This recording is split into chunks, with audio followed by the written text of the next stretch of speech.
Kerbal.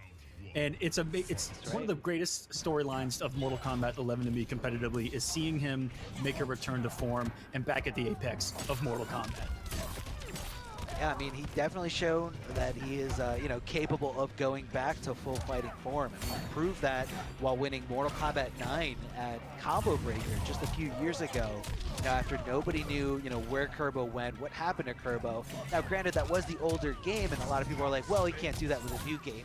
Here he is proving all those haters completely wrong, going into this full force and just rocking with the best of them here. Is right now getting rocked by Hijinx. Those mids coming out so quick. One of the best things about Jacqui is how fast those mids come out and how much damage they deal afterwards. Gets the back mid here. Hijinx willing to not let go of block. Kerbo makes his comeback. Oh, doesn't get the last part. Oh, if he would have converted, I would have cried right there. Managed to survive, but Hijinx on the flip side coming here with the Jacqui. We just saw what Curbolicous was able to do against Jacqui in the previous round against MightyUnjust, and he has a phenomenal track record against Jacqui as well. And matchup-wise, Kabal's jump one gonna be a problem. I know that these two have run into each other an awful lot in competitive play of late, and look who looks a little more prepared for the matchup. It's Hijinx who has turned up the offense to 11, and the offense runs him into the crushing blow of the back one, and this is so much damage. Goes for the reset, 326 plus the 130. That ended up being way more than the combo would have done, and Hijinx already halfway dead. Oh yeah, especially considering that 5% less than every other character. Kerbo close to tying this up here. Doesn't quite give Hijinx the access to the Fatal Blow, but now after this throw, both Fatal Blow, never mind, going right through it completely. Forgot that crushing blow was fully loaded thanks to that failed escape previously. And Kerbo understanding that, paying obviously more attention than I am right there because he's the one at the helm here. And that's what I was talking about right there. You saw Jacqui leap in, Kerbo does the instant jump one, and there is not much that Jacqui could do to actually hit Kabal in that situation when the jump one is active. And that's really crucial in this match if Kerbo can get that cooking here in the air. Hijinx making the grounded approach, though, kind of learning his lesson from the last one. And Kerbo's conversions haven't been there as much as they have been before. Cleans it up this time around, and he gets Hijinx off the defensive bar because of it. The really big reward for that execution. We got ourselves a poke fest here, 2021. And Kerbo comes in with a grab instead because Hijinx has been in such support, or sorry, such respect of those big beefy mids that Kabal puts on the screen. Just kind of taking the time there to just try to space things out as best as you can. But you know what? When those normals are extended, you know, hook swords, very, very tough to be out of range of them. Over the other side, good placement there from Hijinx, knowing exactly how far away Kerbo was from the corner. Tries to go for some kind of throw mix, possibly just to get that free throw in case Hijinx does react and try to tech the correct way. Hits the mids, counter against Curbolicous here, looking to press some buttons, and those are the downward shots. That's going to be a nice hit confirmed. Impeccable execution, and Hijinx coming off the resource at the perfect time. Curbolicous going down, and Hijinx getting on the board, drawing first blood here in what's definitely already starting as a bloodbath. We can see it right here with the statement, fatality after the first game. We are not pulling any punches here. Boy, this is message sent from Hijinx. Doing to Kerbo. Clearly the one of the most broken characters that ever exists in MK9, but right here, obviously, a more balanced, more toned down version of it. Gonna try to launch up there, and look at the timing there from Hijinx on that breakaway. Immediately coming out, knowing that launcher's coming out, almost like you're buffering it before you even take to the sky. That's one of the most savage like, Kerbo got the trade, and his instinct was to just nomad dash afterwards, reading that Hijinx was going to be the aggressor, and that's what Hijinx showed him in game number 1. The adaptations by Curbolicous right now. Where's that bad boy? Oh, okay. Managed to avoid the killing blow. Throw escape there. And just a nice little poke there from Curbolicous, maybe looking for some kind of stagger, maybe looking to, you know, just simply chip out. No need to take a big risk because we have seen it go downhill like we did in the previous game in the last round. Ooh, nice trade. I like that Hijinx is being a lot more grounded. You know, thank you for the correction, by the way, in the chat. It's that Kabal jump too when he puts that hook out. It's been a really big hindrance for him. And Curbo does 14.5. I feel like different mix-ups every time he goes airborne. We'll see what Hijinx's adjustment is going to be, because right now Curbolicous is finding that groove a little bit, and oh, not much you can do about that. Just a perfectly executed flawless block, and he gets a beautiful conversion off the down two as well. And wait a second, life given the Hijinx here, trying to fight and claw his way out of the big hole he found himself in early on this second round. He wants to maintain the momentum here on Curbolicous.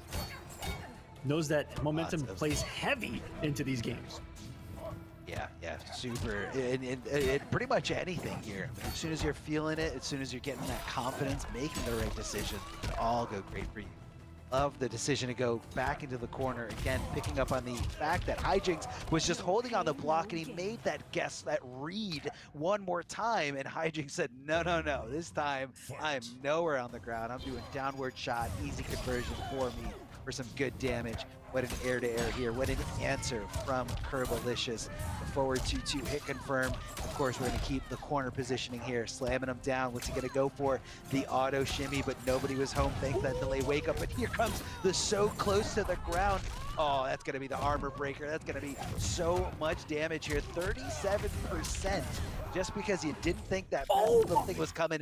An unfortunate breakaway here from Curbolicous. Decides to break away at the end of the combo just in case he can sneak out of there. But no. Look at this damage, 49% because of one breakaway you decided to do. And now you've got no bar for quite some time.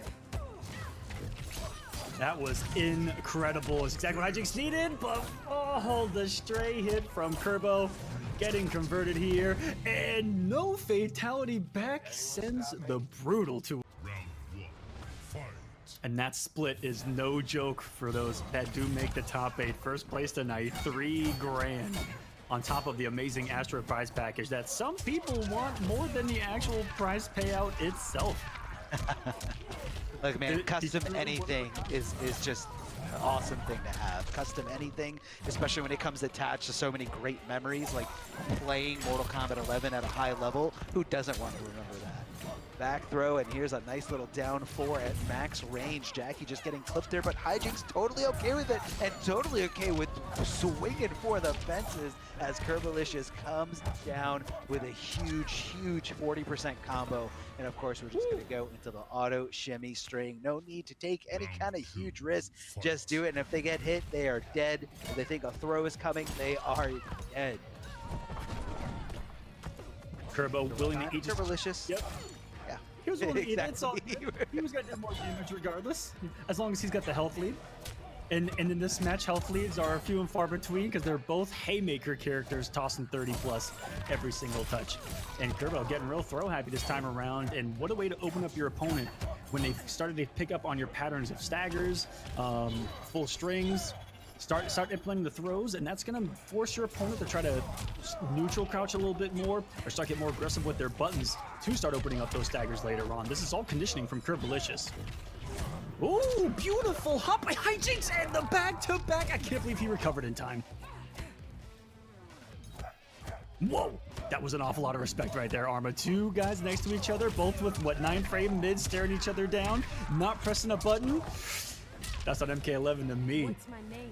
And Hijinx was 4 times definitely a rare sight of respect, a rare sight of let me just chill out for a second, just for 1 second, just for a few frames.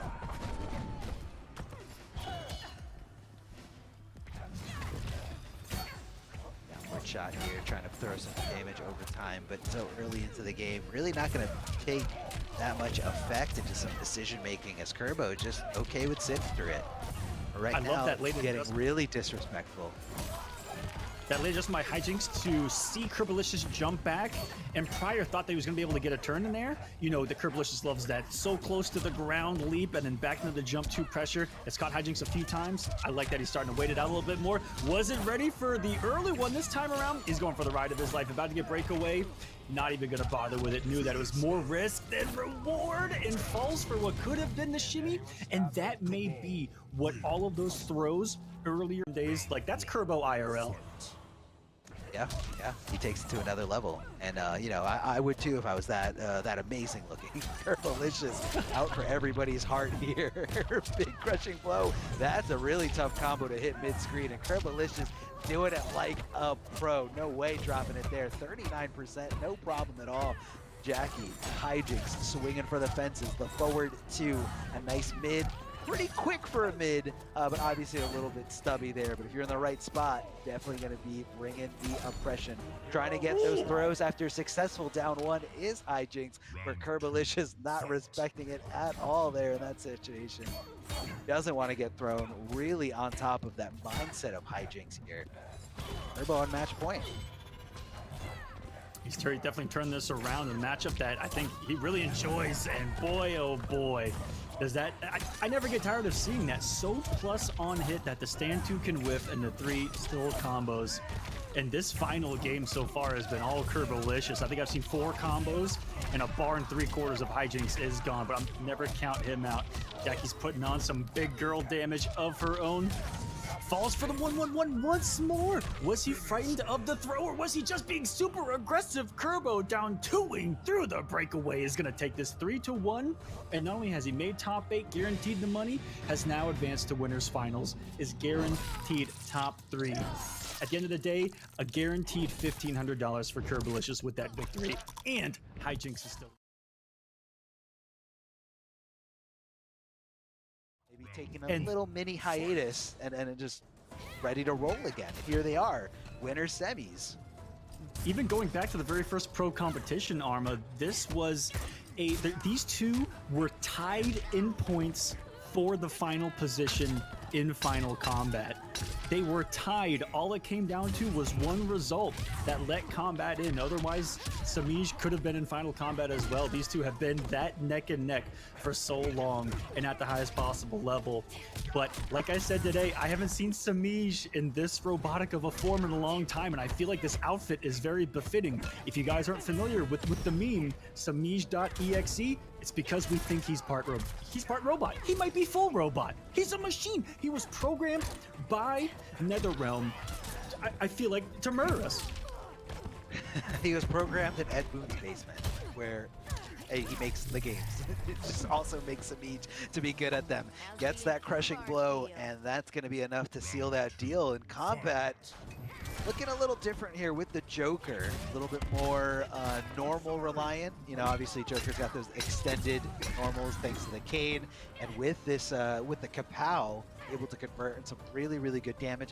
Obviously doesn't have the mix because Kapow does get rid of the Bird Boy down, which hits an overhead. Still a really good character.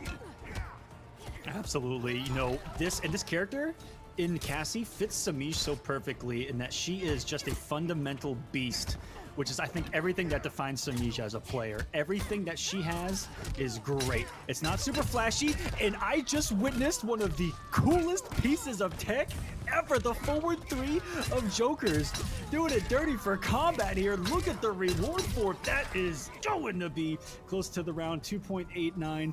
Wow. Look who's prepared himself. It is none other than that finalist from the previous pro competition, Kombat. That was disgusting. So good here.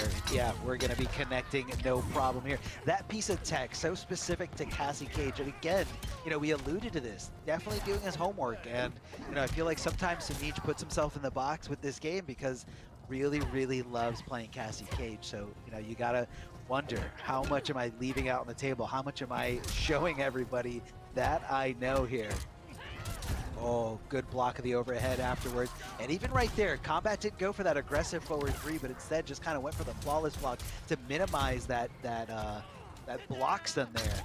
Just simply dashing up, forward throw, gonna keep Semiij really far away. Really, never mind, just closing that gap here, bridging it with those big buttons from the Joker. Kombat still has a slight lead here, definitely a trade in his favor. Semiij goes for that wake up 3. Neutral's reset here, backing off his combat. Look at the movement with Joker right now. He is just skating across the dance floor and loves using that amplified Jack in the Box. to force a control of the pace of the match. You know, it slows down Semiij's movement, slows down his thought process a little bit, gives him something to think about for a moment. Even full screen, lucky that the final gunshot didn't connect right there. And what's spacing on the forward four? I thought that was out of range, but the tip was there for Semiij, but still block goes Kombat, takes the turn, lands the hit, and game one goes to...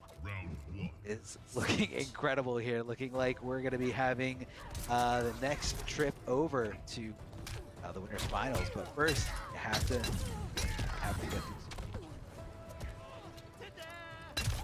I want to give people a quick update as well. There was a match that already happened off stream that is going to set up the loser of this match in the semifinals, or sorry, quarterfinals down there.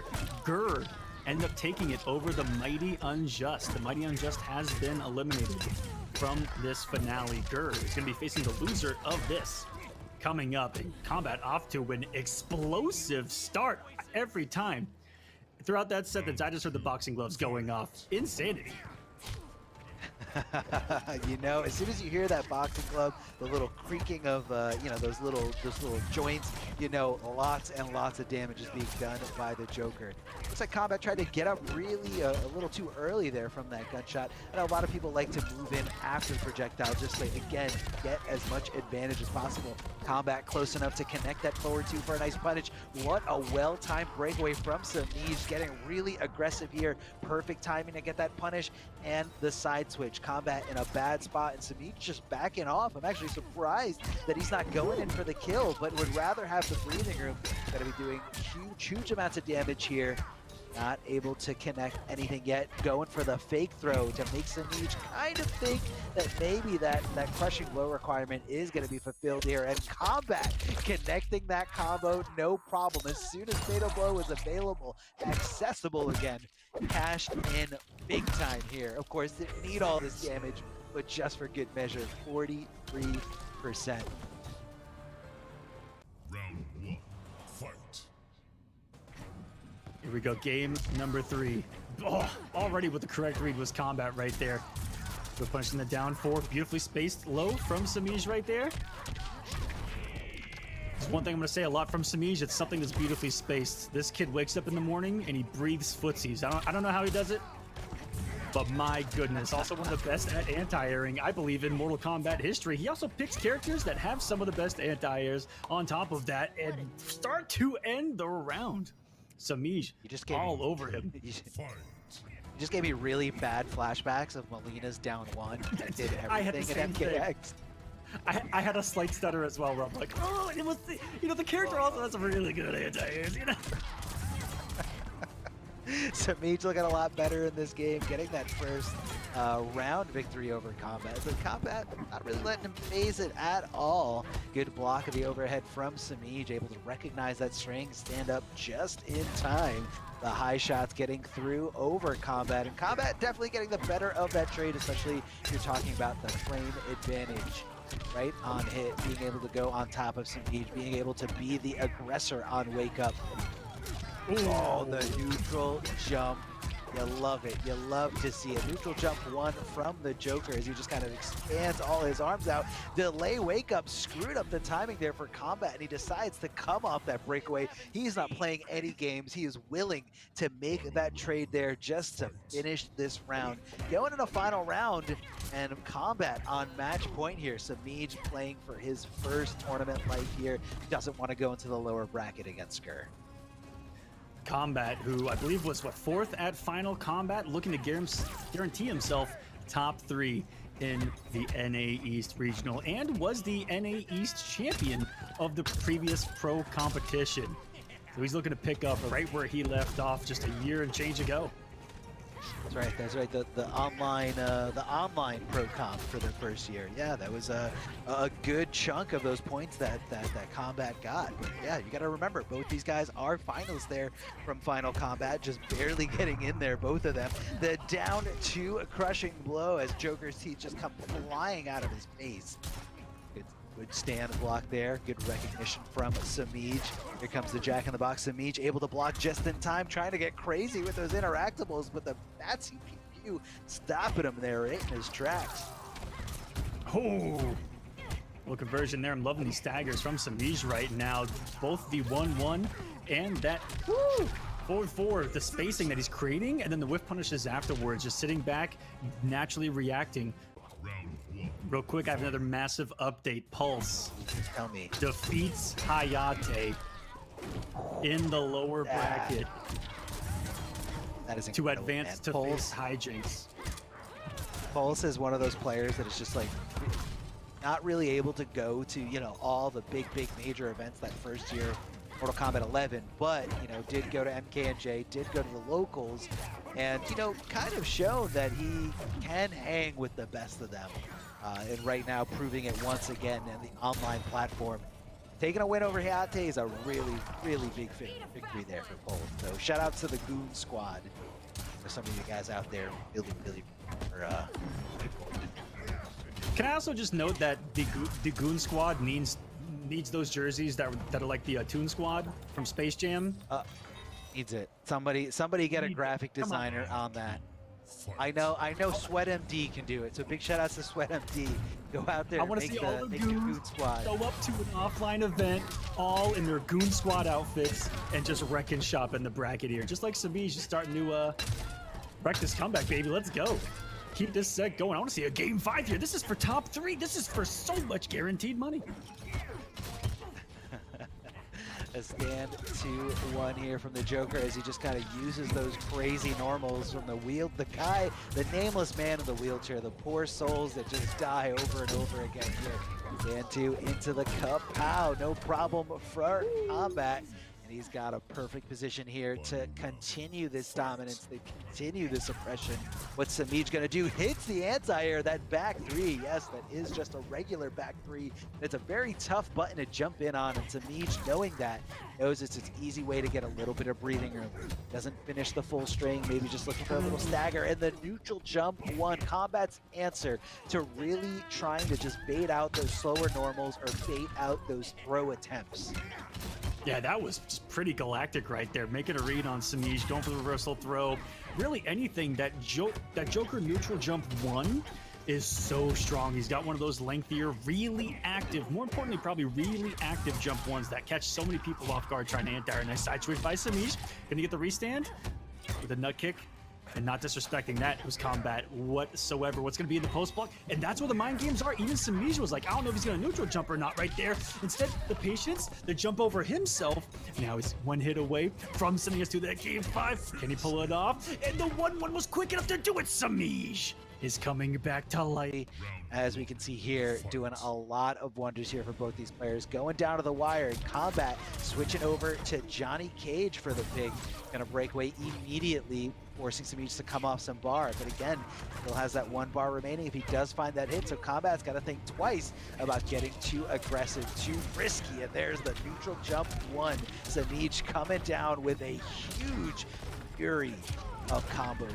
Impeccable execution from Semiij, getting stopped there with that forward roll. Semiij just tastes blood in the water, man. He is ready to strike here as Kombat just knocking on the door of defense. Getting out of there, the tech. Kombat all over it. Stop it, Cassie Cage in the sky saying, stop that. I know how to deal with it. It doesn't matter what character I'm playing. I know how to deal with it. You almost feel like Semiij was trying to check him to make sure that he could deal with it with Johnny Cage, right? And they're doing it raw, messing up any kind of reversal timing or even decision making just so we got the side switch to avoid the corner. One decision here for both, and Semiij, did he really just do that? Dude, I don't know Semiij to take a risk like that. He bet it all right there, and he gives Kombat another match point because of it. Round 2. I guess what Semiij was doing was he was balancing that risk reward. You'll get it, cool, you win the round. You don't get it, okay, you lose the round, but you don't come off the fatal blow, and you can use it later for a big combo, or maybe another crazy read. Delay wake up, but he didn't commit to the whole thing. Very unlike Semiij. I mean, when he knows something's gonna happen, he knows something is gonna happen. Delaying wake up does screw up the timing for a lot of things, especially if you're trying to throw on that initial wake up, the regular no delay wake up timing. Oh, big shadow kick here. Kombat possibly could have gone for a bigger punish with some normals, but didn't want to take any chances, didn't want to, you know, risk dropping it or missing the opportunity entirely here, especially considering this huge lead that he does have, especially considering the fact that he is on match point here over the other side, and he didn't commit again, but does get the pissed off armor break going right through Semiij on life support here. Kombat should have it, no problem. The down one to seal the deal and jump it back for demonstration of the beautiful friendships that are between these two players. These combatants have been going back and forth for so long, but today the victor is going to be Kombat as he moves on. About going into the lower bracket in that first round, and everyone this weekend has made huge strides, and right now Pulse is on that tear, beating Showoff, beating Filato, beating Hayatei, all in a row. Hijinx coming off of the loss. We'll see what happens when fire meets ice a little bit as far as momentum in these brackets. Pulse definitely gonna be feeling himself after a victory like that. Hayatei, a only world finalist, and I said that correctly, guys, only a world finalist. But Hijinx is off to the start here. This is a mirror, not the pick I was expecting for Pulse. Perhaps was thinking some Erron Black, but opted for the Jacqui mirror here. And he just walked into the people's elbow. What kind of a read was that from Hijinx? The distance that he did that at. He had no right to do that at the range that he did it. That was incredible. And sometimes you just gotta drop it on your opponent, see if they can deal with it, and it just kind of helps. It helps out with a little bit of conditioning here. Pulse going with some crazy staggers, and there we go, finally getting on offense, finally finding that successful hit there as Hijinx just kind of bleeding a little bit from the damage over time. Kind of hard to keep track of whose DOT belongs to who. I wish it was a different color here. Gets that crushing blow requirement thanks to the counter hit and the call out here from Pulse to call out that breakaway, throw down that DOT, but it's just so hard to keep Jacqui down and on the ground. But Pulse finding the hit, getting the nice hit confirmed, and because he had no bar, went right into a dash punch, and it was just enough damage here for both players. Oh, okay. Okay. Looking like a true mirror match, both in character and move selection right there. That was gorgeous. Hijinx has the positioning in the health lead though, and ooh, Had enough sports. jump and throw. So many things you're worried about there. Well, they're just getting that started here early on. Puts him on to the dot damage. Says get back over there and sniped it from the air. The hole that he picked up. Conversion. What kind of conversion was that? Even at the amplification, I thought that there was going to be no gravity right there whatsoever. What kind of conversion was that? Chat, I need an answer. I've never seen that before. It was so specific, and I feel like you can only do it to a character with a super jump, like here on the stream, and that's going to be Erron Black. Now, Pulse kind of always seen as an Erron Black player that isn't really willing to take too many risks until the chips are down, until that final, you know, up against the rope moment. So for the most part, he's pretty safe, pretty patient, and willing to block a lot of things here. But we do have that low shot equipped, so it's going to add some nice versatility to our mix department here. So you can just kind of cancel the strings that normally go in overhead right into a low shot. And it's safe, it kind of resets neutral, and in this matchup, it might be even more beneficial for Erron Black because Jacqui is primarily known for having really short range. I mean, it's not going to matter here whatsoever. He wasn't even able to play the game once we got to the corner here. Fight. All right, but that was Pulse being really disrespectful. He was just like, oh, she's got no meter, so she's not going to actually swing because it's not going to get her that much, but Hijinx was 100% willing to swing and get as much damage as possible despite not having meter. Ooh. Nice down one as an anti-air here from Pulse goes to the regular overhead despite previously the last two times going for the low, and that low still going to be working here, and that's because Hijinx knows how much more Erron Black gets for the overhead successfully hitting versus that low just kind of knocking you down. Double boot drop! You love to see it. Big crushing blow here, not just for the damage, but also for the ability to shake up somebody's mentality. Yes, you just got hit by double forward 4. That is the mix-up at the end of the day. Are you going to expect it or not? Everyone just assumes that they're going to see it coming. Oh, no mix-up there. Every single back two into the low shot has worked out here for Pulse. And none of them have really got blocked. Oh, that was a mega monumental big brain read.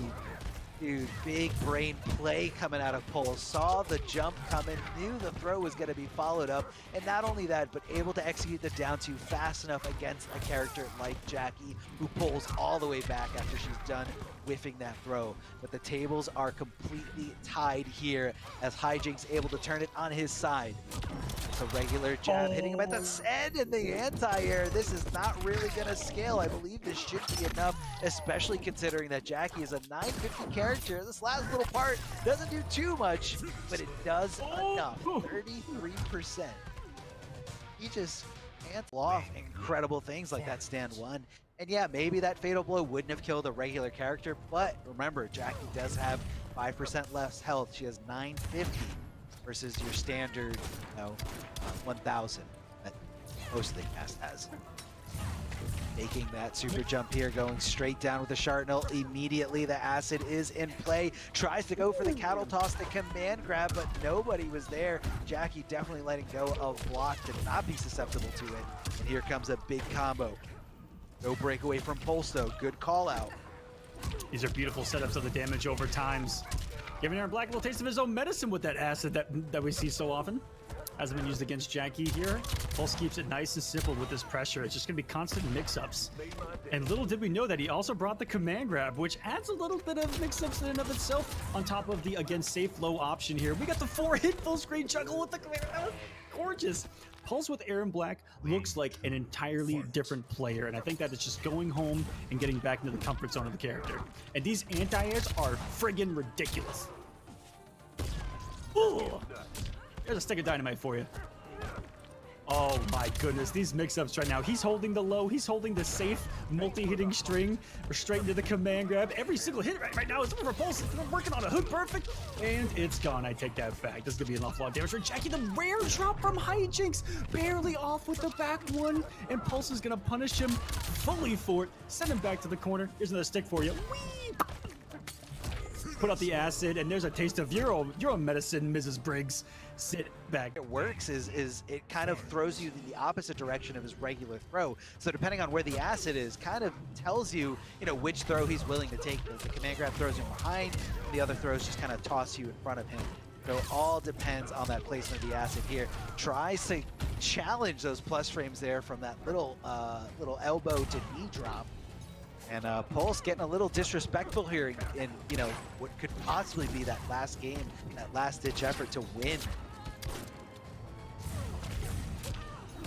Oh my, how consistent is Pulse at not just having the anti-airs, but having a read on when Hijinx is going to end that pressure? Because Hijinx, if in any of those anti-air situations with the down one, did a double blast, it would be a completely different match, wouldn't it?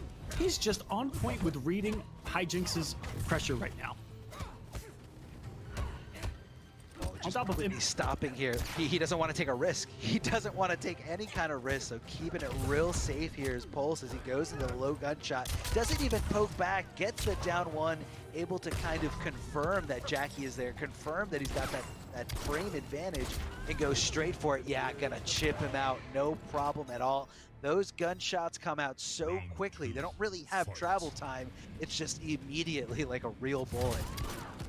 Oh, right out of the air as well. The 360 no-scope from downtown. That would have been a Call of Duty highlight right there. Playing a little COD, I see. Oh, hold on a second. Hijinx going back to Mortal Kombat 11 here. Lots of buttons right on top. Pulse able to get there, but not in time for that punish. Gets the forward 4 boot drop. Doesn't go for the second one. Instead goes for just a simple little stagger. Stand 2 into a command grab. But unfortunately, that throws your opponent out of the corner. But that's okay. One more command grab to throw back into the corner. How does he know Hijinx isn't going to jump? How does he know Hijinx is not going to jump? Just like that. Lots of damage coming your way. The throw reset. You got to love it, but be careful, Hijinx. That fatal blow is on deck and ready to go. He can let it rip at any time. You just gave your opponent some good resources, and just like that, Pulse gave it right back to him. The dash punch for the punish, rolling to get away from the DOT. Such smart stuff here from Pulse, but he's running out of resources here. His bar slowly coming back, and he's on top of that DOT. I'm sorry, scared. acid doesn't heal Erron Black. He threw the acid down on the DOT. All of a sudden has the health lead here. Gets that little bit of chip damage. There was 1 or 2 on block right there. Not want to deal with that as. Oh, this got. Just because of the block on the scud shot, that made this really scary. He's gonna fall into the acid. He avoids it so much. Oh my goodness, Hijinx pulls off the miracle. The absolute miracle. The Elder Gods' divine blessing just came down from the heavens for Hijinx. Oh my goodness. I don't believe it, man. I don't believe Hijinx got through all those obstacles. Hijinx able to get past the defensive wall of Pulse, open him up, but that's okay. Pulse right now working on the flawless steal, back-to-back command grabs, just like we saw in the previous round, but Hijinx was able to turn it around, and that's going to be Whip City, whipping for days, recovering for literally years as Hijinx gets up and really does and tacks on some damage, nearly 38%. Pulse with the trip guard, and of course getting his jaw opened up completely. Hijinx running away with this here. Hijinx gonna be taking game number 4. We're going to a game 5, ladies and gentlemen, and of course had all the momentum in his favor, and for Hijinx to get that win and then dominate him in that round, we could have a turning point. Yeah, could absolutely have a turning point right now. I mean, the players adapting for the best of them, whether that's with, you know, specific strategies or sometimes just simply changing the characters, as we see Pulse switching over to Erron Black. And yeah, he's going to downplay Erron Black. He's going to say Erron Black is bad and needs buffs. But hey, this is the character where he feels most comfortable with, and he's showing it here while facing one of the toughest opponents of his esports career. Trying to avoid that interactable best he can, trying to connect with that boot drop, the overhead boot drop, and here's some loops coming out of Hijinx. One more challenge with that forward 3, that big kick. No pain, no gain. Ooh! So, oh my god, so much damage. So much damage coming out of Jacqui. Absolute death right there. And look at the jump 1 range of Jacqueline Bay Briggs. That thing catches so many people off guard in those final couple of active frames. People think that they're safe. There's Low Peacemaker. They get Pulse, 1 little hit here. This has been all Hijinx since that debacle of the acid. The infamous MK11 acid debacle of 2021 is what I'm going to call that moment. And even through the double hits, I don't think that was a combo. That may have been an American reset. Welcome to North America. I love it, yeah. NA East, here we are. Oh, Pulse looking for some kind of anti-air, but the force of Jacqui coming down big time here. And yeah, Hijinx taking that last game pretty decisively here. It almost seemed like, you know, from the acid debacle, or acid gate, if you will, Pulse was never really able to recollect himself. Pulse was never really able. So I feel like he does have this kind of cool, eclectic, weirder play style as well, which is what we saw in Adam too, in Injustice. More so with Injustice. He also played Deadshot for a while, so I'll just stop there. And he's going to be going up against the show. He's going to be going up against the machine. Semiij, a lot of people don't know, but Semiij actually knows how to play a lot of different characters, at least on like a semi-high level. But for the most part, he kind of just uses that as a way to like understand matchups or understand mentalities of other characters or other players. He really kind of just likes to fine-tune 1 or 2 different characters. During Injustice 2, it was mainly just Catwoman, but he played a lot of different characters, pretty much the cast, just to kind of, again, understand what it's like to walk a mile in their shoes. So Semiij definitely knows a thing or two about everybody's character. Going right for this crushing blow, gonna be doing a lot of damage. Grr in a bad spot, running out of health, and susceptible to anything that's gonna lead into death. A loss round here, and Semiij off to a great start. These are 2 of the smartest players in our community right here that put the time into the lab, that have such knowledge of the game, mechanics, the matchups themselves. I expect this to be just a beautiful display of how the game is going to be at the highest level.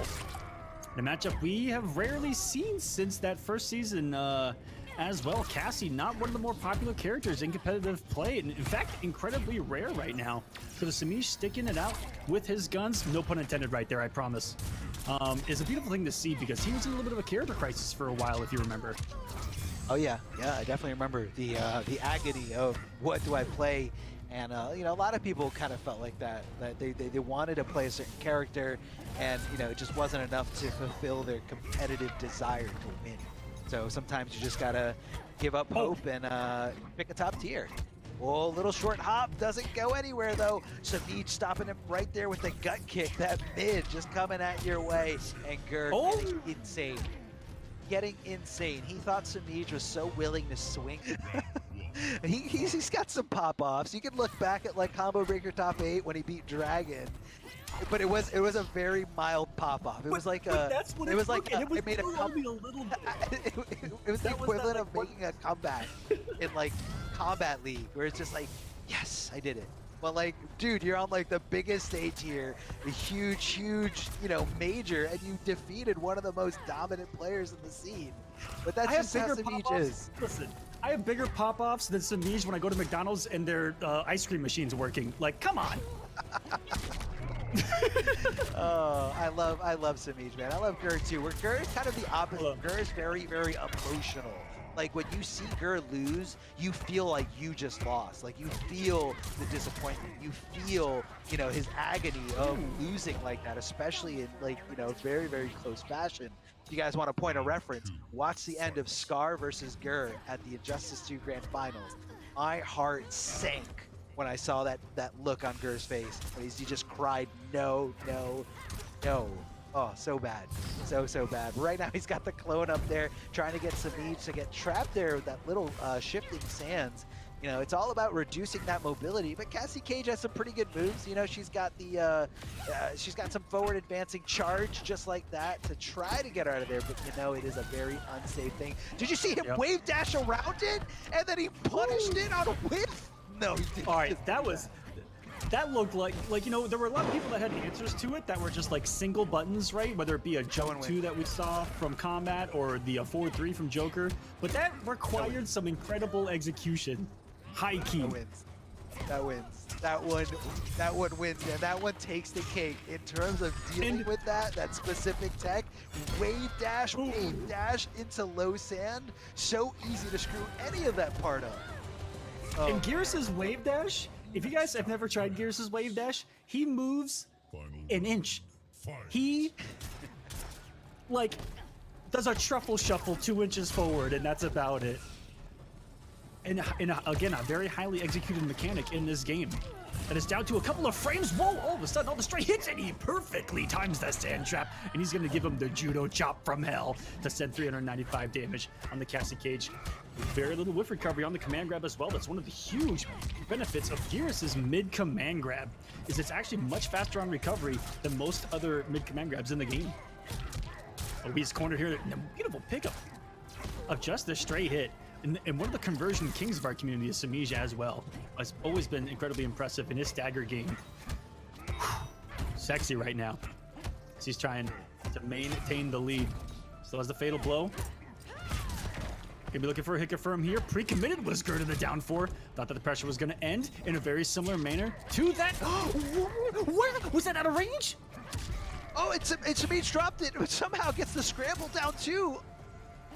Doesn't block the last part. Grr has no resources. He can't block anything unless maybe it's a flawless block. He's got the clone out and he gets clipped in the shin. That's so unfortunate. Can't do more than 2 last breaths in the game because 1 last breath makes your defensive bar completely disappear. So, you know, that was just a calculated risk, a risk that Semiij was willing to take, and it paid off. Grr going in there with a mid to meat, definitely hitting down to the first time, getting hit, but the lack of commitment from Grr really opened the opportunity for Semiij to continue hitting down 2 there afterwards. Low shot, we're right next to the clone. Are we gonna pop it? No, maybe. Yes, we do. We pop it. Shifting sands, moving Cassie Cage just a little bit here, but Semiij totally content with it, not getting too crazy. Grr challenging at the right time there from that cancel, catching that command grab. Mid command grabs are very fair in this game because they force you to jump if you're trying to avoid it. Oh, absolutely. It's all about forcing that guess right is what it's all about.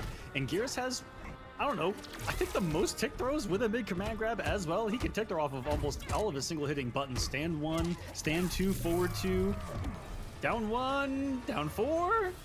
I don't know about down 3. I don't really try that one an awful lot, but that's a lot of opportunities to mix up But Semiij is starting to run away with this. I was about to talk about how impressive Grr's reversals have been, like you called out on the cancels. It just hasn't been enough to stop the machine from that download. Getting closer and closer to being completed. Just a little bit here. Just the tournament life is ticking away from Grr. Semiij on match point, trying to fight back here with that big little elbow dash here. Gets the empty jump throw. Grr anticipating buttons for days. The flawless block, so minimizing that chip as best as possible. A very delayed shimmy there, possibly to sniff out, you know, kind of a fuzzy let go of block situation. Oh, the flawless block up two from Grr. Haven't seen that in quite some time. Definitely the best up two animation in the game, but a huge whiff, and that's gonna be Semiij taking the victory over Grr here. Grr eliminated from the tournament in 3. Right now, let's focus on Kombat versus Curbolicous. New school versus old school. Here comes Geras right with the low sand trap out the gate as Curbolicous trying to use those extended normals from Kabal. The back one, such a good normal, such a good asset here to his tool set. There's that forward three. It's going to be huge when it comes to anti-air, knocking Kabal out of the sky. Curbo is obviously a very airborne player. His character is a very airborne character, but one thing about him is that it doesn't need to be that way. We certainly see him playing footsies. We certainly see him approaching otherwise. Right now, he's got that. Kombat, very cautious. You can kind of see how Kombat's being like kind of taking an extra step back because he knows what Kabal's jump 2 is capable of, how far out it does go. So he's kind of trying to trick Curbo into committing in the air with that. So let's see how Curbo adjusts. Probably going to be seeing some empty jumps coming out of him and maybe a little bit less commitment. But right now, Kombat getting that easy hit confirm here. Lots of damage thanks to that one bar, and even a little bit of, I'd say, swag there at the end. Hanging out Not a little really bit, going for yeah. the easy. Very timing specific there. Wanted to just push him closer and closer to the corner. Curbolicous going for that auto shimmy, and Kombat again, the spacing, outpacing him here right before our very eyes. Oh, fake throw attempt. This time goes for the real one. Flawless block up two. Kombat is the one who's playing offensive. Oh, okay, no, it was a trick. Say what? Stand one? It didn't end up working out though. Kombat waltzes back in. He's got pressure. He could have had something there. And jump early kick versus jump splash, two really different timings. If you're trying to flawless block, that's going to be a ton of damage. And it's enough. It's enough. Kombat was the one who was jumping all over Curbo. Now, usually, here come the late body splashes. Here come the empty jumps into throws. Kombat able to take that convincingly here. Instant and he jump read exactly one. what Curbo wanted to do. Yeah, with that instant jump one. That was him knowing where Curbo was headed. Poor choice. He's gonna get pressure he wants. He doesn't necessarily want. Look at this. Very, very unusual timings here in mid-range. Okay, so we saw Curbo now do the same thing that Kombat did before. No! Getting a little scrambly. Okay, this time the confirm comes. Be back in the corner. It's gonna be Curbo in trouble. Way too far. Oh boy. You know, honestly, one more hit, if it's the right one, is all that Curbo's gonna need. What does he get? Very, very safe game plan on Kombat side. Slice and dice. Oh. You waste my time. Huh. I would have said, I'd say that's kind of a risky move because he jumped, but Kombat kind of waited for the down one check. Made sure the down one did get a successful hit, and from there was going to be plus enough to make it really hard to anti-air him just in case Curbo did think he was going to go for it. And of course, Kombat is keeping in mind the spacing, the corner control here. As you can see, Curbolicous just locked down here, oppressed completely by these options. Does find a way out, but decides to go back in, and Kombat finding the hit. And this is just a steamroll here in round number 2. Kombat decimating Curbolicous. This is not looking good for him at all. I'm just gonna say it. Curbo needs to dive. You can see that, you know, coming into play, you know, as, you know, we dive deeper into this set, but, you know, we're pretty much at the, okay, we gotta, oh no, something happened here. Something definitely happened here. because the game's still going. The players are still playing. It's just the observer that has left. Including in particular matches, his very minute understanding of how to counter very specific things, I think, has been really what's astounded me today. It's been super, super fun to watch. Oh yeah, really, really fun stuff to watch there, but you don't want to see someone whiffing up 3. Lots of recovery there, and Jacqui Briggs on the perfect side there. The jump over to the other side, making it whiff, cashing in big time. Semiij actually coming off that crushing blow. I actually don't know if that's going to be worth it, though. You're coming off a finite resource, but hey, could be the start of some kind of crazy comeback. Still has access to Fatal Blow if we do get down to that territory. Maybe one throw, one hit confirm. I think at this point into Fatal Blow might be enough, depending on how it starts, but no. Jacqui Briggs coming out with the button. Semiij possibly thinking a throw was coming, possibly fuzzy guarding just in case a higher thrower coming, and it never came. Oh, I love that. The things that I like the most to see out of Hijinx are things where he backs off, things where he jumps and then cuts the approach short. Like, it's those little extra moments of reading and understanding that I think are super, super cool to watch. Semiij with a chance to at least get something. No. Very light Hijinx in. Little bit of damage. That's okay as he harasses here. No offensive bars. Ooh, these individual hits. Right back into party. Hijinx. Right back in. Yeah, again, it's when he isn't just always pressuring, right? Round 1, fight. Ah, interesting. Okay. It's an aggressive start, and that's something that we've seen here and there from Semiij. It's not just about the sort of solid safety that I think many of us expect from him. He has had risks in this top 16. Yo, what a call! This is what I'm talking about. It's that kind of stuff that I love to see from Hijinx, where he calls out what the opponent's going to do. He knew where the opponent was going to be. Yeah, the shoulder charge just kind of puts you there in a really bad spot, and if you're recovering, you're no way you're going to be blocking what's coming up, especially when Jacqui's got some fast buttons. That's some good mobility here. Semiij not committing to the whole thing, but does find some way to try to keep some pressure. Unfortunately, Hijinx jumping out of there, getting some offense going, and what an anti-air stand one. Semiij unfortunately didn't have any bar to perform the breakaway.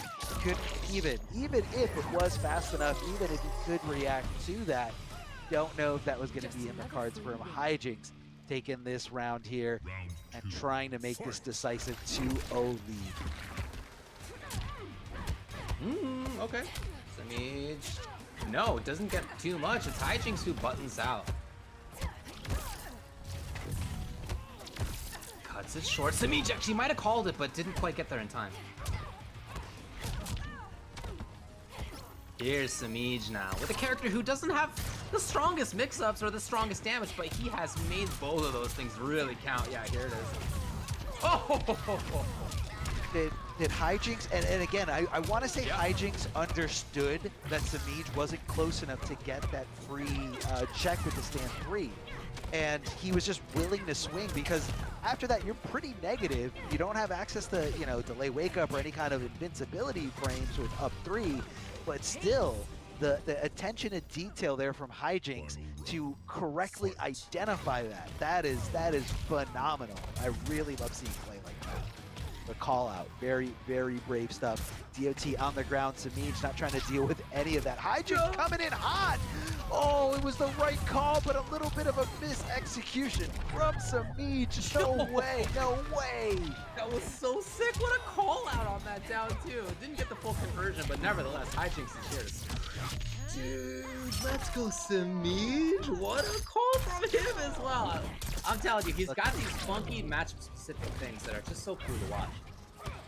It's do or die, David. It's do or die. This is the final round, coming off that fatal blow. Better now, better use it or lose it. Flipping over to the other side. Hijinx not able to deal with it. Semiij with the anti-air. Is this gonna be enough? He drops it, but it's okay. But it's okay. Follows up with the scram. Definitely seen strengths of both characters so far.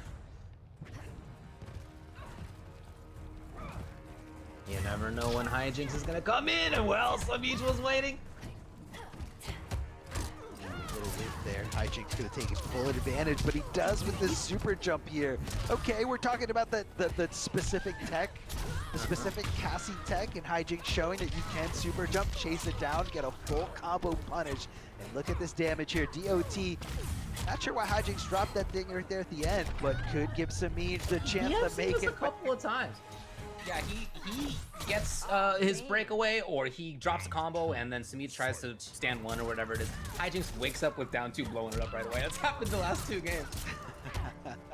Super duper good. And right there, Hijinx actually recognized the stand 3 was close enough, or, you know, Cassie was close enough at that down 3 range, or I'm sorry, stand 3 range. So decides not to poke back. So definitely some tech that I'm seeing unraveling here between this gameplay. Semiij, you know, that move is so good. It's so fast, and, you know, leads to a nice crushing blow. But when you have someone in the corner and they have to just block that over and over and over again, you know, it really sets up for some awesome mind games. Now, of course, that also complements well with Cassie Cage's mid. You know, she thinks that you're gonna mash, you know, a crouching button to stop the high from coming out. You know, she can just kind of wait it out, space it out, and perfectly execute.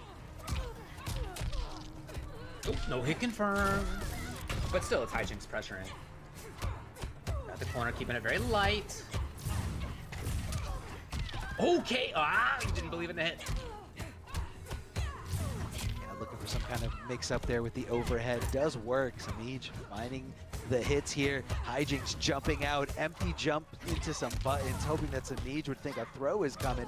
Semiij with the breakaway and getting punished there for hitting that down 2. Recovery for days. And when Jacqui Briggs has those mids, she's going to make it her. Let's see what we got. Checking Ooh, there. but the no down. hit confirmed. Interesting. Yeah, no commitment here from Hijinx. Possibly a little too late there. Just find a strange little airborne scramble. Gets caught by the fan, and this is gonna be pretty good to deal with Jacqui in the air. You know, Semiij is far enough away, but I feel like you're almost never far enough for Jacqui to make that jump in. You know, as long as she times it right. Kitana does have a pretty good anti-air down 3, so that could come into play here. It's Jacqui just kind of applying some normal jump pressure. Oh, the timing there on the breakaway, just a little too late to actually come up for a punish. That was a sick conversion point there by Hijinx, really keeping his eye on things. And he's keeping Semiij here. The fan flutter in the sky, well, dies anyway, and it's match point Hijinx. I like the idea, though. I like the idea out of Semiij. As it is match point Hijinx. Oh, say what? Wow, okay. Big punishment city here, dragging them all the way to the corner. Hijinx goes for the delay wake up just a little bit, just slightly. Gonna keep hitting those double overheads here, looking to get Hijinx to disrespect something, but this time around, Hijinx not challenging. In fact, just kind of being more passive, not really trying to be the aggressor here. Doesn't want to take too many big risks. Yeah, again, he knows that if he finds the hit, he does a ton of damage, so he doesn't need to be overly aggressive sometimes. It was a sick Shoryu. And here's Semiij. Oh.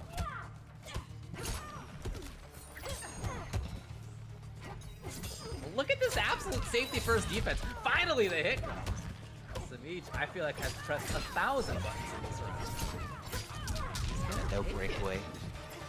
No breakaway there available for Hijinx, not able to get out of that bad spot, and Semiij showing signs of life again here. Not to say that, you know, Cassie wasn't doing a good job, but, you know, she had her shot. You know, she had her 3 games. Let's give Kitana a chance to shine here. Neutral jump kicks, and just continuing to, you know, be respectful is Hijinx. Not really seeing Hijinx swing out of turn there, and that's actually Semiij getting a little cheeky there, canceling that low poke into the low fan toss just to kind of make Hijinx think, well, maybe I really shouldn't swing afterwards. All that defense and then turns it right into offense so quickly. Now it's Hijinx who has a significant life lead. Down to preemptive. It's Semiij who has offense now. Maybe. Maybe! Not quite there. He drops the conversion again. Would have been sick. Can he stay alive?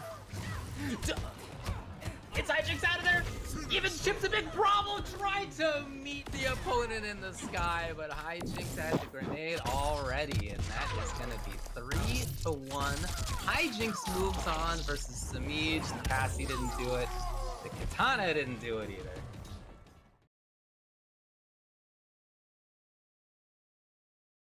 Difference. It's a run back, just if y'all weren't watching earlier. Curbolicous did defeat Hijinx in the semis in Winners side, so we're coming back here. And you know, I would say this, oftentimes players who lose think about it more deeply than the players who win. And that's not to say that they always then beat the person who sent them the losers, of course, but boy, sometimes you got to make that counter adaptation as the person who won. And right now I'm seeing a lot of adaptations by Hijinx that are working out. He's got the big life lead. Not slowing down is Hijinx. Of course, definitely a call out. Maybe thought Curbolicous was going to jump, do anything but block, or possibly trying to chase down some kind of roll back, as Curbolicous was feeling a little overwhelmed there with all those correct options. Love the double hit air-to-air thanks to the slight gas, and Curbolicous just competing at the highest level here. Gotta break that armor, no problem, but keep in mind, he's holding on to that crushing blow because it is very possible for that stipulation to be completely filled one more time. This is still early on to the set. We've got one more round to go. Definitely gonna wanna keep it for that threat. Curbolicous tying it up like nothing, not skipping a beat. Big risk by Hijinx to take. Turbo. Only got a grab, could have been worse, to be honest. Harassing a little bit. Here's the moment. Offensive bar spent. Oh, and calling out the breakaway as well. So slightly more damage, as you can see, on the grab. 180, 190, I think it said. Oh, love the conversion here. Tough follow-up after a crushing blow. Curbolicous just never, ever dropping that conversion. Auto shimmy, and Hijinx completely falls for it. Thinking a throw was coming, but it's lots of punches that you can cancel at any time. But Hijinx, speaking of cancels, finds it. It confirms no problem, and so good at that. I mean, we've seen time and time again, set after set, Hijinx getting that win, getting the victory by being able to hit confirm right. Approach is looking for the dash punch, whatever it may be. So they are certainly, yeah, it's a very similar open like I was talking about. So they're well, I mean, they're both playing, obviously, with that last match in mind and all the times that they've played before, too. Oh, no. Holding on to that crushing blow is Curbolicous. Again, early on in the set, if you don't need it for the win or don't need it for that slight edge, no reason to come off of it. Oh, yeah! Wow! That block really came to help. Oh yeah, it's so crazy how even if you hit an airborne opponent, it kind of like puts you back into that same juggle state you're used to, and because of that failed escape, Curbo just kind of smelling the blood or in the water and just sensing the weakness, going for the back throw there at the perfect timing to bypass everything and just get enough damage on the board. Back 1-2, good hit confirm here from Curbo. Doesn't commit to the whole string. Smart stuff there. Doesn't want to overextend. Doesn't want to overreach just in case of that roll. But that's not going to help you out. Hijinx riding this momentum, taking full advantage of everything, and just going offense crazy here. But it's not always offense, is it? Look at this. Yeah, blocking. Playing patiently. Blocking for his life. And, you know, obviously blocking for your life is going to leave you susceptible to that, and Hijinx really tried to steal that there with some kind of crazy fatal blow, and of course the innocent thing. But know that the opponent is going to be $500 richer because you couldn't beat them. Curbolicous taking that slight lead here in this race, but Hijinx, of course. I mean, both these characters hit so hard. Both these characters, you know, have incredible air mobility here. So, you know, it's really just about dealing with it and then just finding that successful hit. Instant jump from Curbolicous, jump attack, able to get something here. Doesn't get the ender though there. A little bit of a drop, maybe he was baiting something out here. Wow, what a time to swing! Curbo's here to finish it. Absolutely. I love that challenge that started off because he pressed buttons at a real funky time. Hijinx was looking for it. I also want to point out that Curbo was micromanaging that bar there from Jacqui. As you see it now, it is full. But while Curbo was doing that combo, she was actually just shy of 2 bars and had no access to break away, which is why Curbo went for the short killer. Down to crushing blow, knocking the teeth right out of Kabal's mouth. And putting him back a little closer to the corner. Hijinx meeting with those mids. Did not love it. Look, Hijinx just hit him twice. And look at all the damage. Look at all the damage here. Up 3. The fully invulnerable move to kind of stop the momentum. Wow. Super funky. Yay! Fall spots it down too. That's cool. Was expecting like a different button. I mean, it's so specific timing here. Back throw from Curbolicous. Can he make this comeback happen? I'm going to say it's going to be tough. I want to see that wake up DP, man, from Hijinx yet again. I love it. Final round. Fight.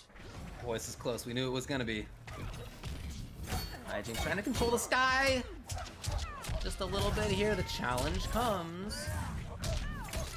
Curbo able to capitalize big time. He's got 330. Here's a chance. And sets up the KB. It's 380. It's Hijinx pressuring even still. Running away with this, man. Running away with this. Hijinx. Oh, Curbo with the hit confirmed there. I mean, the strange fact that that second hit airborne, but Hijinx ready to get up with some mids. Mids. Jacqui's got those mids for days, and like we said before, like we've seen time and time again, that fatal blow coming into play at the perfect, basically the 11th hour of the match, coming in to play hit, and then, you know, you make them fear it a little bit later, make them, you know, try to bait it out here. As Hijinx goes for that back to Curbolicous, waiting, biding his time, waiting for that opportunity to hit that flawless block up 2 as he just kind of scoops up, uppercuts Jacqui, breaks for a full combo, continuing the onslaught, guessing right, hitting these nice hit confirms right in the corner, gonna keep Jacqui Briggs. I think he only hit her like 3 times and she's almost dead.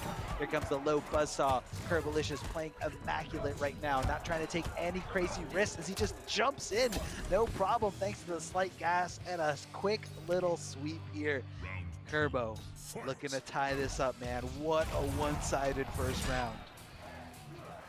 Again, I'm telling you, he's not afraid to do it. He's gonna be cooking even as he's doing some damage. Just a little bit. Just a little bit, yeah, it went away. It's cooking right now. On top of that DOT, good placement here from Hijinx. With respect, not trying to go too crazy. I kind of feel like Hijinx is you know, just waiting for, you know, Kabal doesn't really have too much in the mix department in this variation. You know, when you don't have the low hook or, you know, anything to really mix up those strings, you kind of just have to stay solid. That was smart, because even if Curbolicous blocked it, that DOT would have done enough damage, forcing you to stay there because the long animation of the grease kick doesn't get the second follow-up there. As soon as he lands that first hit of the string, completely whiffing, but that's okay. Curbo finding the hit, pushing her closer and closer to the wall. Dirty mattress in play. She's gonna bounce off, but no, comes off the 2 bars. Breakaway no longer accessible for quite some time. So Curbolicous, you gotta find a hit. You gotta find it right now to close this deal. Yeah, Hijinx also isn't going to get a ton of damage if he does find a hit at this moment, so he plays a little bit more patiently. As soon as the meter's back, he is a threat.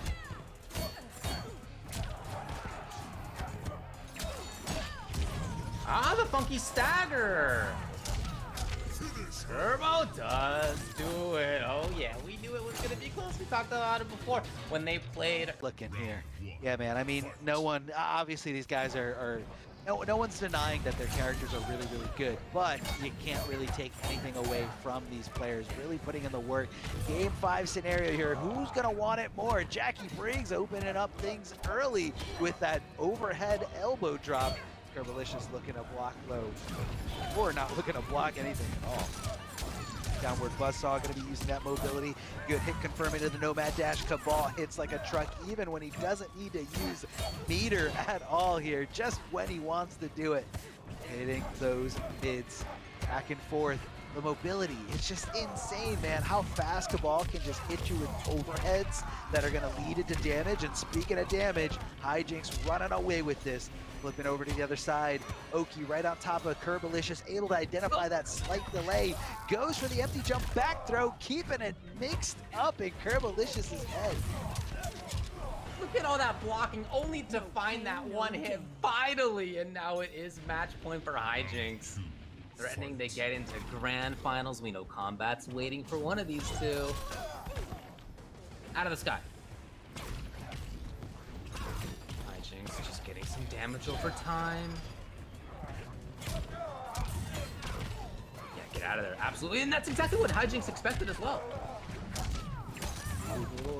Elbow drop here, instant jump kick. Kabal so tough to contest with down two crushing blow. Saw the throw coming a mile away and ducking right under it. Just hits the fatal blow. Completely whiff. Completely whiff. Oh, he's in big trouble. He's in big trouble. He cannot get touched by anything. Even his foot in the goop is no good. Okay, he's got an offensive bar. He's got an offensive bar and a dream right now. Can he find the next couple hits? Maybe even one hit. Hijinx blocking for so long. 10 seconds. 15 seconds with the block button. Finally finds the moment, and Hijinx bursts up into the sky to take it 3 games to 2. After 15 seconds of holding on to that shoulder button, he finally found the moment. And he gets in to grand finals, sending out of the tournament the person who sent him into losers in the first place. Insane, man. And that's got to be such a... Finals, NA East Regional Finals. Let's go. Looking for the early read of the spine burst, knows that Hijinx wants to get airborne immediately. Hijinx did the triple burst early, got that out of the way, already setting the layers and the mind games behind what these players are bringing to the table here. This matchup has not happened so far in this bracket, avoiding the run back. Did Kombat with Curbolicous falling to Hijinx here. And let's see if Hijinx can bring the special sauce and put an end to Kombat's on the winner's side. Has the early health lead. And Kombat not overextending anything here with this Baraka choice. He brought the gun in for the damage cash out, and he brought the real, anti-upgraded, anti-leap tech with the spine burst. But Hijinx has to have a little bit of knowledge behind that, and we've already seen him be a lot less leap happy than usual. Yeah, and that's not something he needs to go to. She gets tremendous damage just from things like forward 3, right? Pressuring from up close. Doesn't necessarily need to do that, but the threat of it, of course, makes her one of the strongest characters in the game. As Kombat slowly weaves his way in. It's not going to be quite enough. Okay. Kombat trying to reach him there in the skies, but Hijinx did a wonderful job of, dare I say it, I might get blown up for this, a little bit of zoning from Jacqui. Hold on a second. I haven't seen this since pre-RoboCop Sunio. Hold on a second. Is this Jacqui in MKX or MK11? Kombat trying to power up the zoning himself with that Baraka flag, a rare option right there. Only gets the 180 off of the up 2, but hey, damage is damage at the end of the day. And a lot of the damage. Oh, called out the forward movement. I love that by Hijinx right there. Most of the damage that Hijinx has got, or a lot of it anyway, has come from those dot damages, whether it be those blasts on hit or on the ground. Kombat is not winning this war of attrition thus far, and finally makes the read of the Miracle Leap, and Kombat may have gotten a little too comfortable with the full screen presence to not be trying to scout out the burst. Ooh, the big chance! Not taken advantage of. And Hijinx's defense up close has just been impeccable. He's absolutely willing to take the grab as he leaps in at exactly the right moment, and just beautiful. Those 2 moments when he did do the leap in exactly, well, maybe not prevent, but right, there's such a greater risk to going in as she would like to go in. Off to a really similar start, and okay. A little bit too far from forward 4, but Right's shutting it down. Shutting down that approach. Almost had the right read there too. If that leap, if he had chosen to go full screen, may not have gotten a punish on the flag, but definitely would have been able to steal a turn and maybe push him out of the range and avoid that damage boost. Oh, wait a second. A little bit of damage on top of that. That was only 18% in game number 1. It was the same conversion off of the up 2. This time, 216. Baraka's flag coming into play. That might be a first here at MK11. Yeah, well, if she's going to be on the other side of the screen, letting you get the flag up, go for it. Absolutely. Here's the chance now, Shirley break. Ooh. Even chips irrelevant right now. Swing and miss. And I'd still be sweating. Take the opportunity looking for flawless. There it is up in the sky! That is the power of the spine burst. It does hit really far, really high. I mean, I won't tell you that it's 100% on that, because I've definitely, as a Baraka player, done spine burst and she's sailed through it. Like, it's not perfect, but it is really good. I like how Kombat's kind of approaching this too. I think that he is just trying to play around a health lead, knows that the trades are going to be in his favor. As long as his health remains around the same, if he just avoids those 30% leaps, this is a pretty good spot for him, I would say. A bit of a turn. Ooh, did you see that wave dash that went about one foot, even though it was like a triple wave dash? Yeah, you know. Not one of Baraka's specialties out here. His specialty, damage. Although not accessed so far. Get the opponent still, and that is going to do it. Yeah. You're nothing. Very smart calculation there by Hijinx. Do you think after a second game that Kombat might make a switch? Or is he just gonna, you know, slowly adapt as this match goes along? Because he's gotten better and better at it. That's something we see from Kombat. You know, he will lose the first game of some sets and make the adaptation. Certainly something we've seen many times. We got to give credit to Hijinx, who has just gotten better and better as this tournament has progressed. And at a level like this is something huge for someone who's about to take this and back to the corner. Oh! Ew, what a mess. And be able to pull off. He's going to need another one here if he wants to end this before a reset.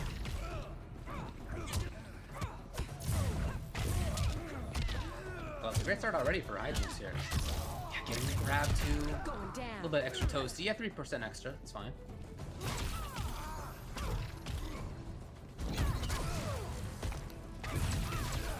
Definitely not going to zone Johnny Cage as much with him having a very, very fast projectile. Yeah, that's you not what see this is there. going to be about as much, and without anything like a spine burst, for example. So the party starts with Kombat able to get in here. I like that. Kombat didn't come off all his resources right there. The Fatal Blow is going to come back, and he actually might be able to do this. I was just talking about it. We have seen some of the greatest comebacks with the dot damage. I don't know if that's going to be avoidable. Hijinx, such a smart closeout. Taking away the only thing that Kombat relies on for a comeback in most instances, which is blocking something and then doing something godlike. There was no option to block. There was only panic, die, and melt in the lava that was on the floor.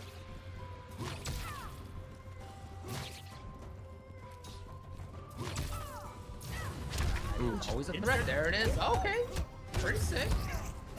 Rises up to meet her.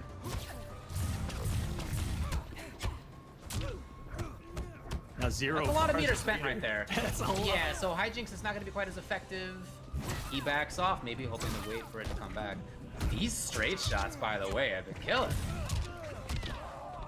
And even when he was down the resources, Hijinx relying on, you know, not just the offense, but the defense there to be able to flawless block. He'll steal a turn right there. Kombat's on the hunt. Hijinx does have the Fatal Blow, and if you are Hijinx, you want to kill Johnny before giving him that Fatal Blow cancel again. Not going to matter whatsoever as the clutch anti-air comes from Kombat to stay alive once more. But one hit could have made this bracket reset completely. And I wouldn't be giving Hijinx this much of a jolt, you know, already coming out of losers the exact way that he did against Curbolicous.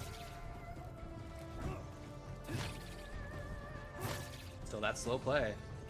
You never know when it might be opposite. Look at that. Did you see him back off slightly? Like to just outside of that range. Yeah, seriously.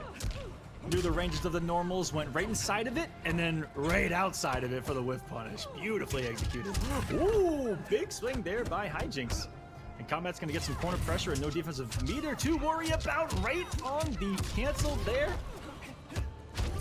Hijinx still have the resources to keep going, and Kombat just making a great read. He only needs 100 damage here. to get on the board finally. No down two, but wasn't held. I don't remember seeing a down two crushing blow. That could have been crucial for Hijinx's comeback here. Tries to get him to press the button with the early jump normal. Kombat says he's seen that before. Flawless block. Holy crap! Landed a gutted. He, if he would have brought Baraka's armor break, could have been even crazier. But here with this Johnny, you're right. Having lengthier normals that are better staggerable, I would say, if that sentence makes sense, than some of Baraka's stuff. And yeah, and again, I don't want to crap on Baraka too much because not at all. My real feelings, but Johnny's pretty good. and something that we're used to seeing Kombat in the hands of a whole lot more. Ooh, that was a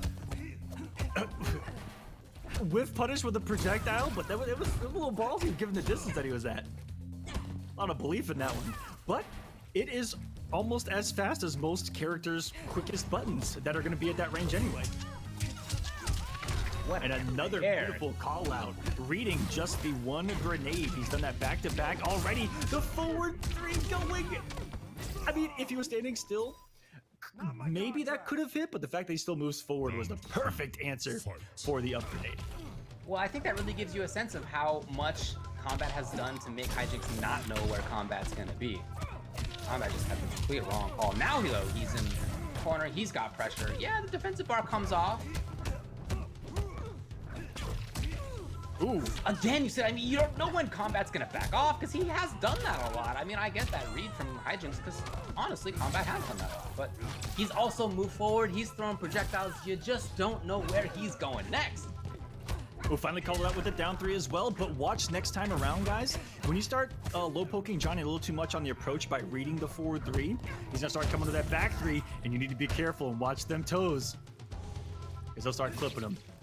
This is Kombat playing the away game. And there's the back three, exactly. We're just reading that Hijinx was going to go for that down three again, assuming that it's going to work over and over again with Kombat doing the same approach, and now it's just unlocking more of the layers of the combat. He's not afraid to take this dot dip. He actually took that on purpose, I feel like, to give himself fatal blow. Did you see that? Super sick if so. Anti-air with that, and then, well, here you go. It's 2-2. The bionic bounce, like whatever it is.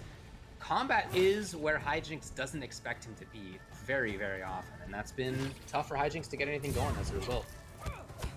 Ooh, tried an old school anti right there with the back dip. That would work out disgusting. Trying to read the single grenade again. Stand one gets him burned. Quite literally with the blue flame activated on him. Tries to disrespect the down three hit advantage. Instead eats the 1-1-2-1. And Hijinx, man, the way Kombat just closes the gap with the movement, and you're so afraid of what can come off of that movement that you're fearful, and you're standing still, afraid of the forward three, afraid of the projectile. Then he closes the gap and he walks you to the corner just like he did.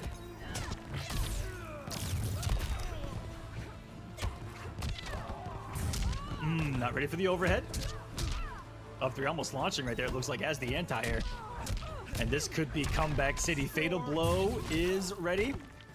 And is actually going to get it. I was about to say, this is the most opportune time for you to have exactly what he did.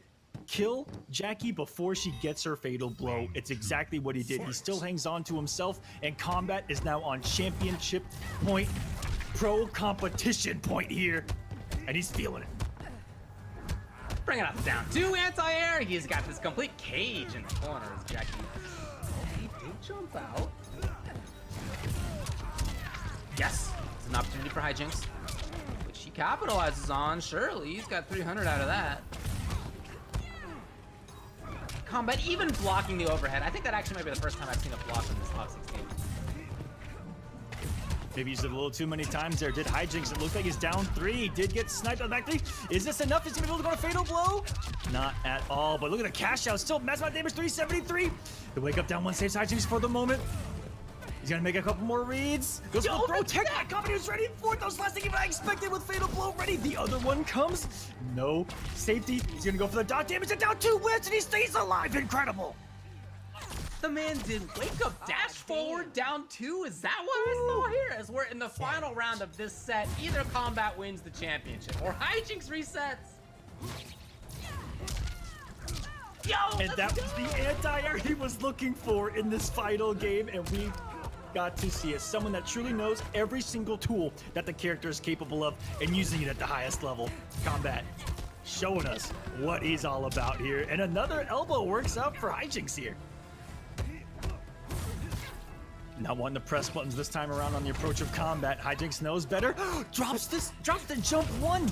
One of the lengthier jump normals to drop and was out of resources. Kombat immediately calls out with the anti-air, and now he's on the hunt. Knows that there's no bar for Hijinx to play with, and he's a shark right now in the ocean, smelling the blood. He smells the championship. He smells the $3,000 prize pool. Can he get it here? Hijinx stays alive with the fatal blow hit confirmation. Not over yet. He's not very good on resources right now, so we might see Hijinx play cautiously. What do we got here? One defensive bar only. He has access to the big leap. Offensive bar comes back. But you know Kombat's had such great anti-airs from this range, leap from this range. What is Hijinx looking for? Okay, hoping to bait. Oh, didn't come in. Oh, the big walk! He doesn't have the offensive bar though. 20 seconds left. Kombat out of the goop for sure. Is he just gonna play the dot damage game as Hijinx? Shooting the regular one, not ready for the throw! And Kombat is your North American East Pro Competition Champion. Waltzed up for that throw, and that was just as he had throughout much of this set, and honestly, against everybody else too. He just was so good with his own spacing,